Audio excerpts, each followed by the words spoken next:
Hey guys, I'm bringing you a little bit more of an advanced tip for today. Somebody asked a question about creating something with ratios for sixth grade, and I teach sixth grade. And one of the concepts that students sometimes have difficulty with is equivalent ratios because they think that it has to be a set specific number, that they start to think that they have to multiply it always by 2 or 5 or something like that. And I feel like if we create resources that encourage that, we're setting students back a little bit. So there is a way in Google Sheets that we can accept ratio answers, and I'm going to explain that in this video.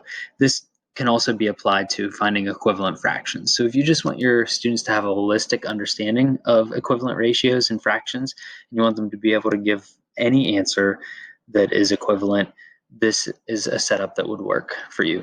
So the first thing we want to do is make sure that it doesn't accept 0 and 0 as an answer, because that sort of defeats the purpose. And plus, the conditional formatting would work if the cell were blank, because the Google Sheet is reading it as 0. And we also don't want it to accept the original ratio that's provided. We only want to accept it if it's an equivalent ratio. For example, if we multiplied both of these by 2, we would end up getting an equivalent ratio of 2 to 4. And you notice the conditional formatting showed up in this case.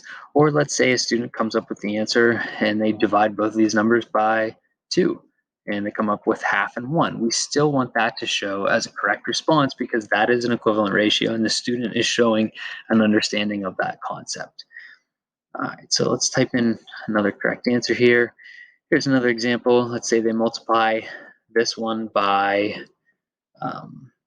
let's say they're getting really creative and they do 2 times 3.5, and then they do the 5 times 3.5. Okay, we want our students to be creative here and work with numbers flexibly. We want them to realize that that's going to work. And at this point, you might be thinking, okay, you just have this sheet to accept pretty much any combination, but if it is not equivalent in the ratio, it doesn't work. Let's do an easier one for this one. So let's say they took half of both numbers, so they got 3.5 and 4. Oops, sorry, 3.5 and 1. All right, over here, equivalent fractions, maybe they come up with doubling both of them, so they get 8/10. And for this one, let's say they tripled both numbers and they come up with 6/9. Okay, so the formula that I'm using here is actually referencing these two cells together. So let's take a look here.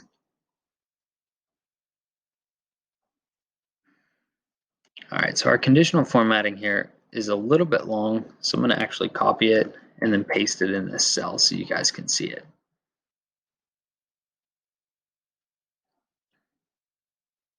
Let me merge these cells real quick here. All right. Okay, so now the formula is up here. We can take a closer look.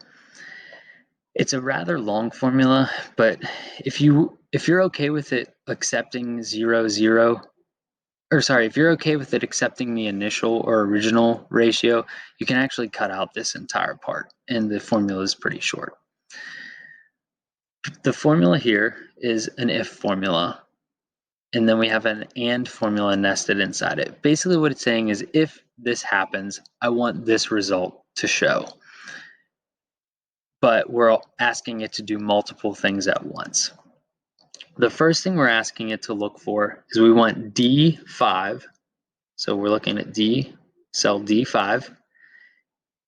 If we take D5 and then we want to multiply that by 2, because our number here is twice as big. So if we take D5 and multiply it by 2, it's going to equal F5. Well, since these are both locations that students are typing in, the sheet is going to read this, and what it's saying is basically, if D5 times 2 equals F5, then we want to color in this cell. Okay, you're using all the same conditional formatting that you would use for regular pixel art. You'll go down to conditional formatting, and then you'll do custom formula, and then this is the custom formula that you would want to type in. So you're referencing the first cell. What are you doing to that first number to get the second number? Okay, that's basically the entire formula right here. Okay, it's D5 times 2 equals F5. So if this number here in F5 is double D5, then I want it to color that cell. However, we don't want it to let it be equal to 0 or let it to be equal to 1 or 2. That's what the rest of this is about. So if D5 is less than or equal to 0, that's just saying I don't want D5 to be accepted as 0 as an amount, because this sheet, if we don't have this part, would read this and say, okay, 0 times 2 equals 0. It would accept this when both of these cells are blank. We have to do the same thing for F5. And then I just did, again, D5. We don't want D5 to be what we started with. And we don't want F5 to be what we started with. Okay, that's not showing that the student has an understanding of equivalent ratio. They're just retyping in the original ratio. And then this last part here, this is just saying that to do a 1 if the value is true. That's just saying return this if true. Okay, let's take a look at another one so that you can kind of see what's going on here. It's basically the exact same formula, just different cells. So I'll go back in here to the conditional formatting. I'll go up to our formula. Again, it's pretty long, so I'm going to copy it. And then you can copy and paste this into your resources as well. You'll just have to switch, you'll just have to change the information for the cell numbers.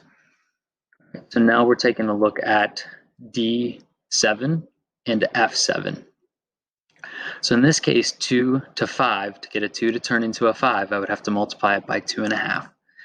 So D7 times 2.5 equals F7 is what we're asking the sheet to check. And then we're just letting it know, hey, I don't want you to accept 0 as an answer for D7. I don't want you to accept 0 for an answer for F7. And I don't want you to accept 2 or 5 respectively for those cells. Okay.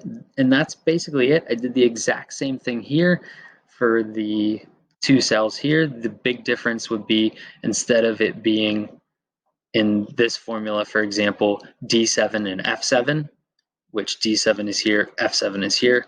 Instead, we're looking at L5 and L6. All right, I'm going to post this resource as well so you can poke around with it and you can copy and paste that formula in for any ratio or fraction resource that you decide to create. If you have questions, let me know.